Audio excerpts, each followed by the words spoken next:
వాళ్ళ అబ్బాయి అంటే ఆ తండ్రికి చాలా ఇష్టం. అల్లారు ముద్దుగా పెంచాడు, బాగా చదివించాలని ఆశపడ్డాడు. కానీ వాళ్ళ అబ్బాయి కంటే వాళ్ళ అబ్బాయి ఏమో ఇష్టానుసారంగా జీవించడానికి అలవాటు పడ్డాడు. వాళ్ళ నాన్న ఒరే ఇలా చేయొద్దురా అదే చేస్తాడు, ఇది తప్పురా అదే తప్పు చేస్తాడు, ఏది వద్దంటాడో ఏది చేయొద్దంటాడో వాళ్ళ అబ్బాయి అదే చేస్తాడండి. ఒకరోజు వాళ్ళ అబ్బాయి బైక్ తీసుకెళ్ళి యాక్సిడెంట్ చేశాడు. అలా యాక్సిడెంట్ చేయడం వల్ల ఒక వ్యక్తికి కాలు ఇరిగిపోయింది. అతన్ని హాస్పిటల్లో అడ్మిట్ చేస్తే ఆ కాలు ఆపరేషన్ చేయడానికి మళ్ళా ప్లాస్టిక్ సర్జరీ చేయడానికి సుమారు 4 లక్షల రూపాయల వరకు ఖర్చు అయింది. ఈ కుర్రోడు మీద కేసు ఫైల్ అయింది. పోలీసులు ఏం చేశారంటే అతన్ని కోర్టులో ప్రవేశపెట్టారు. కోర్టులో ప్రవేశపెడితే అక్కడ న్యాయస్థానంలో కూర్చున్నటువంటి జడ్జి గారు ఎవరో తెలుసా అండి? ఈ కుర్రవాడి నాన్నే. ఆ కుర్రోడికి ఎంత సంతోషం అనిపించిందో. వీళ్ళు తిరిగి తిరిగి మా నాన్న ఉన్నటువంటి కోర్టుకే తీసుకొచ్చారు, ఇక నాకు దోకలేదు, నన్ను ఎవడేం చేయలేడు అన్నట్టుగా గరానాగా ఆ బోన్లో నిలబడ్డాడు. వాదోపవాదాలు విన్న తర్వాత కోర్టు జడ్జి గారు చెప్తున్నారు,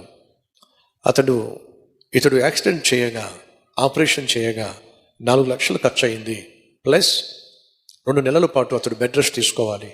కాబట్టి 4 లక్షలు ప్లస్ 2 నెలలు బెడ్ రెస్ట్ తీసుకోవాలి, కుటుంబాన్ని పోషించుకోవాలి, దానికి 1 లక్ష రూపాయలు, మొత్తం కలిపి 5 లక్షల రూపాయలు ఈ కుర్రవాడికి నేను జరిమానా వేస్తున్నాను.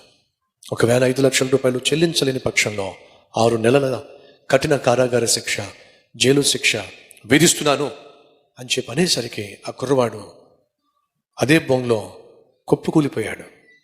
ఇప్పటికిప్పుడు నేను 5 లక్షలు ఎక్కడి నుంచి తీసుకొస్తాను? 5 లక్షలు ఇవ్వకపోతేనేమో నేను 6 నెలలు జైల్లో ఉండాలి. ఇప్పుడు నన్ను ఎవరు విడిపిస్తారు? ఆయన జడ్జి గారు మా నాన్న అని చెప్పి నేను ధీమాగా నిలబడ్డాను. అదే జడ్జి ఇప్పుడు నాకు శిక్ష విధిస్తే నన్ను ఎవరు విడిపిస్తారు? ఆ రోజు ఆ కుర్రవాడు తలడిల్లిపోయాడు. తనకు అర్థమైపోయింది, జైలు శిక్ష తప్పదు, తాను చేసిన తప్పుకు జైలు శిక్ష తప్పదు అర్థమైపోయి అదే బోనులో కుప్పకూలిపోయాడు. ఈ లోపల ఒక అద్భుతం జరిగింది. ఏమిటో తెలుసా అద్భుతం? న్యాయాధిపతి, న్యాయమూర్తి తను కూర్చున్న ఆ కుర్చీలో నుంచి కిందకి దిగి వచ్చాడు. తన దగ్గర ఉన్నటువంటి అసిస్టెంట్ని పిలిచాడు, ఒక బ్యాగ్ తెప్పించాడు. కుప్పకూలిపోయిన కుమారుడు పక్కన నిలబడి కోర్టుకు ఆ కుర్రవాడి తరఫున తండ్రిగా 5 లక్షల రూపాయలు సమర్పించి, నాయనా నేను ప్రాణంగా ప్రేమించానురా, ఒక న్యాయాధిపతిగా నీకు నేను శిక్ష విధించాల్సిందే, కానీ నేను ప్రాణంగా ప్రేమించే తండ్రిగా ఆ శిక్ష నుండి నేను తప్పించడానికి నేనే వేళ చెల్లించాను. నువ్వు జైలుకి వెళ్ళాల్సిన అవసరము లేదు.